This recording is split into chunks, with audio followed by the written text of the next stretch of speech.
Now, you got to understand this. You cannot call somebody a wine bibber if he didn't drink wine.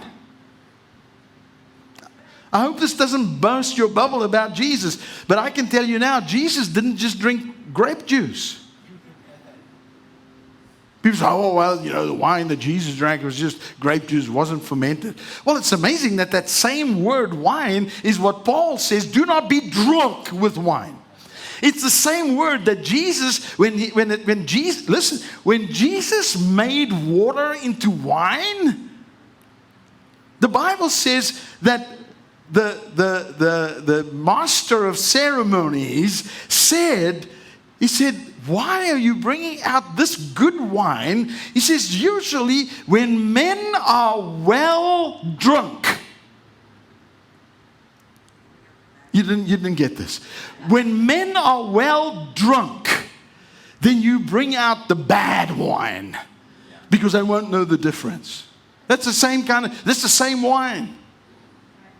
Now, please don't go out here and say, Arthur is advocating that we all go and get drunk. That's not what I'm saying. I'm just saying is that we have to start getting the real picture of who Jesus is.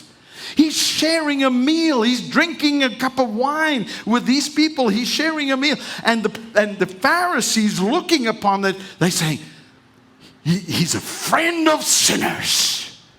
Yes, he was.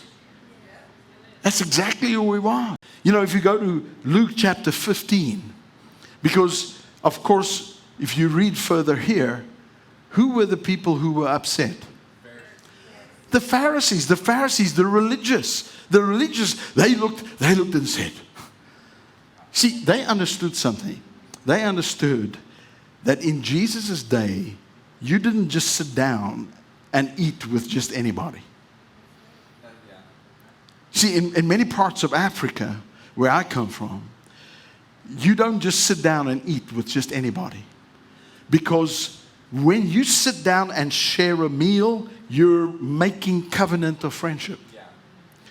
And so they understood that when Jesus sat down with these many publicans and sinners, and he was sharing a meal with them, he was making friendship with them. That's why they accused him and said, you are a wine bibber.